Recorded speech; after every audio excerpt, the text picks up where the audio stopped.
ఈరోజు విశాఖలో మేధోబంధనం పేరిట ప్రజా సంఘాలు అలాగే ఇతర వర్గాలతో ఒక సదస్సు జరిగింది. దీంట్లో మాజీ డీజీపీ ఏబి వెంకటేశ్వరరావు గారు కూడా పాల్గొన్నారు. సార్, చాలా అంశాలు, చాలామంది రాజకీయ నాయకులు అనడం కంటే ప్రజా సంఘాల ప్రతినిధులు కూడా పాల్గొన్నారు.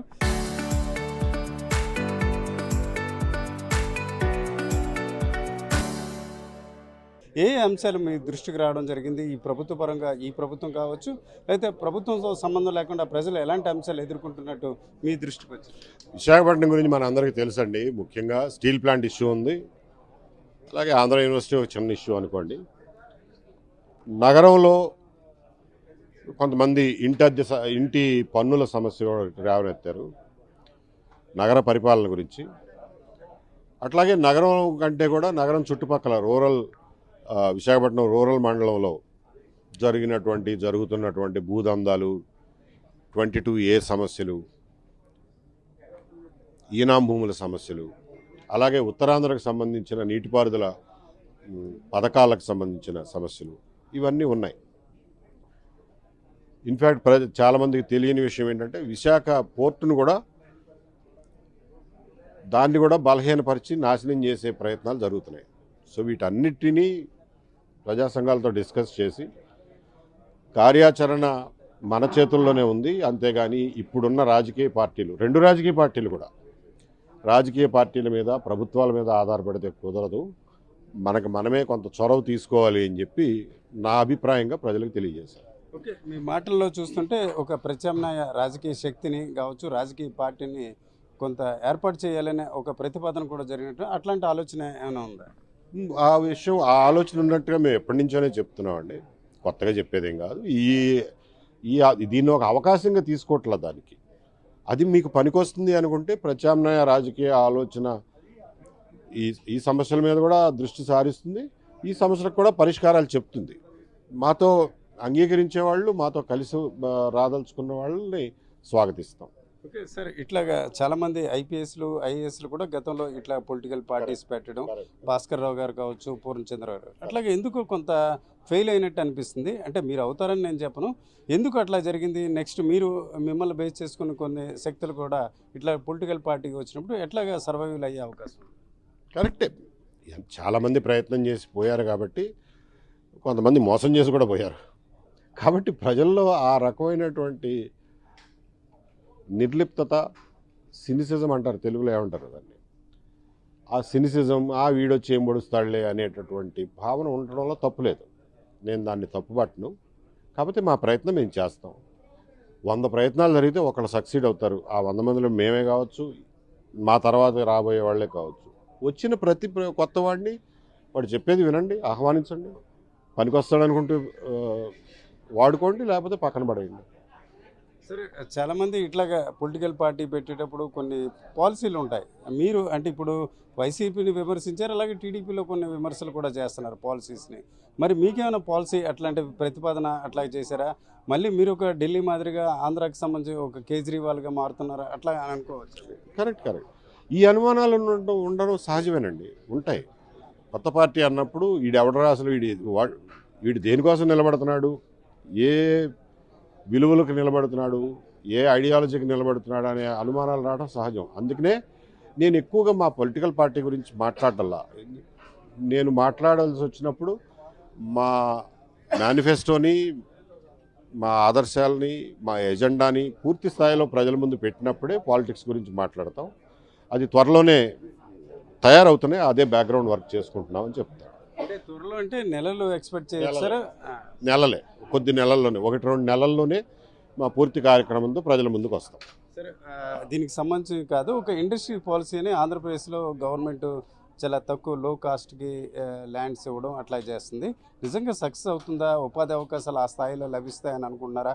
ఆ పాలసీ గురించి మీ ఒపీనియన్ ఏంటి? ఏ పాలసీ మీరు తీసుకురాదలిచినా పారదర్శకంగా తీసుకురండి, ఓపెన్గా తీసుకురండి, అందరికీ సమాన అవకాశాలు ఇవ్వండి. మీరు పెట్టదలుచుకున్న షరతులన్నీ లిఖితపూర్వకంగా పెట్టండి, మీ షరతులన్నీ చెప్పండి. దానికి ఇష్టమైన వాళ్ళు వస్తారు, ఎవరు వస్తే వాళ్ళని ఆహ్వానించండి. అంతేగాని మీకు నచ్చిన వాళ్ళకో, మీ అస్మదేయులకో, తెరచాటు సంబంధాలు ఉన్న వాళ్ళకో కట్టబెట్టడానికి ప్రయత్నం చేయమాకండి అంటున్నాం. కాబట్టి ప్రతి ప్రయత్నాన్ని మనం ఆహ్వానిద్దాం. కాబట్టి అది పారదర్శకంగా జరగాలని డిమాండ్ చేద్దాం. సరే, ఇప్పుడు మావిగానని ఒక కొత్త అంశం ఇప్పుడు జగన్మోహన్ రెడ్డి గారు తీసుకొచ్చారు. ఇంతకుముందు 3 రాజధానులు.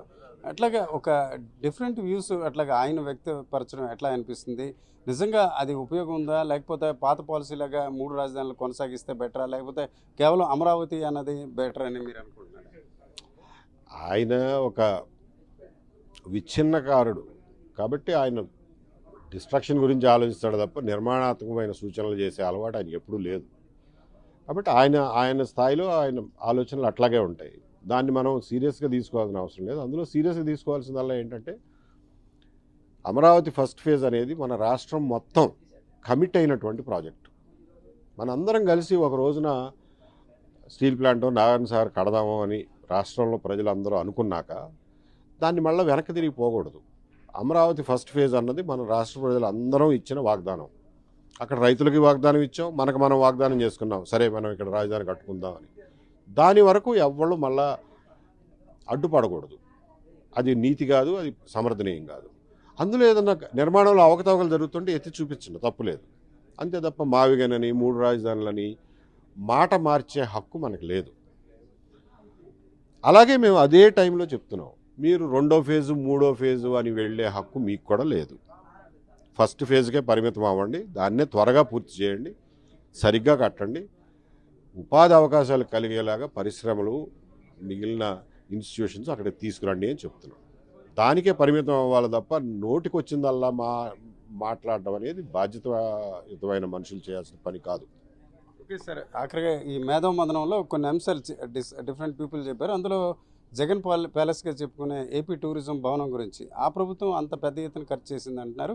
2 ఏళ్ళు అయింది. ఇది ఎంతవరకు కరెక్ట్ అంటారు? ఏం చేస్తే బెటర్ అని మీరు అనుకుంటున్నారు? ఖచ్చితంగా ఇది చేస్తే బెటర్ అని చెప్పడానికి నా స్థాయి చాలదు, నాకు ఆలోచన నాకు తెలియదు. కానీ ఏదో ఒకటి చేయాలిగా. దాన్ని ఒక ఐటీ సంస్థకి ఇవ్వండి, లేకపోతే ఒక హోటల్కి ఇవ్వండి, లేకపోతే ఒక హాస్పిటల్కి ఇవ్వండి అంటున్నాం. అంతే తప్ప దాన్ని ఖాళీగా పెట్టి ప్రజల సొమ్ముకి ఎందుకు అన్యాయం చేస్తున్నారు? కాబట్టి దేనికో దానికి వాడండి అంటున్నాం. అంటే దేనికంటే ఇప్పుడు మీరు మాటల్లో చెప్పారు, కేజీహెచ్కి ఇవ్వండి, లేకపోతే ఒక ఐటీ కంపెనీకి ఇవ్వండి, అట్లాంటి ప్రపోజల్స్ రైట్ చెప్తున్నారు కదా. నాకు ఇంతకంటే ఆలోచన తెలియదండి. మీరు మంత్రివర్గ ఉపసంఘాన్ని వేశారు, వాళ్ళకి అధికారులు ఉంటారు, వాళ్ళకి ఇంకా ఎక్కువ విషయాలు తెలుస్తాయి, వాళ్ళనే డెసిషన్ తీసుకోమనండి. బట్ నాకు బుర్రకు తోచిని నేను చెప్తున్నా. హాస్పిటల్కి ఇవ్వండి, ఐటీకి ఇవ్వండి, లేకపోతే ఒక ఆఫీస్కి ఇవ్వండి, లేకపోతే ఒక రిసార్ట్కి ఇవ్వండి, ఏదో ఒకటి చేయండి, ఉపయోగంలో పెట్టండి అది. ఓకే సార్, ఆఖరిగా ఇప్పుడు చాలా పొలిటికల్ పార్టీలు స్టార్టింగ్ వచ్చేటప్పుడు ఇట్లా ప్రజా సంఘాలు, జర్నలిస్టులు, డాక్టర్లు, న్యాయవాదులు ఇట్లా వస్తారు.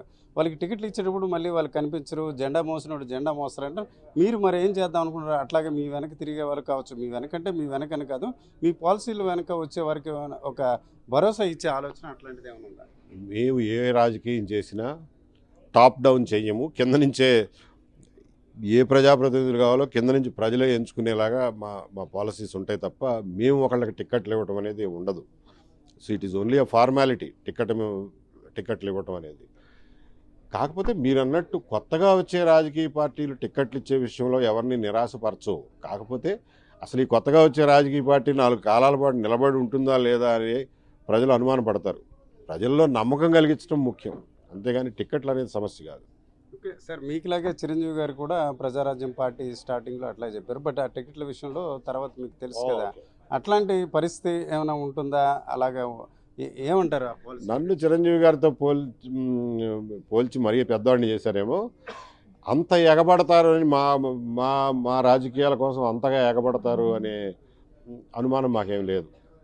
సో చిరంజీవి గారిది సెపరేట్ లేండి, అది ఇష్యూ. ఆయనకుండే ఫాలోయింగ్ వేరు, ఆయన ఫ్యాన్స్ వేరు కదా. అంటే మీరు ముందే కొంత తక్కువగా మాట్లాడుకున్నట్టు అనిపిస్తుంది. నిజానికి చూసుకుంటే ఇటు వైఎస్ఆర్సీపీ, కూటమి ఇట్లాంటి వాటికి ప్రత్యామ్నాయంగా మీరు రావాలనుకున్నప్పుడు చిరంజీవి గారితో పోల్చడం అనేది సరికాదు, చిన్నది కాదు అని అనుకోవడం కరెక్ట్ కాదు అనుకోండి. అంటే ఆయనకుండే ఫ్యాన్ ఫాలోయింగ్ మాకు లేదు. మేము ప్రజల నుంచే పార్టీని నిర్మించుకుంటాం తప్ప మా వల్ల పార్టీ నిర్మాణం పూర్తిగా జరగదు అని చెప్తున్నాను. సరే, ఆఖరిగా ఈ లడ్డు వ్యవహారం ఏమంటారు సార్? ఈ సిబిఐ ఒకవైపు విచారణ జరుగుతుంది, అట్లాగే విజిలెన్స్ విచారణ జరుగుతుంది, అనిల్ సింఘాల్ గారు, ఈ విషయం మీద ఏమంటారు? సిబిఐ విచారణే సగం చేశారు.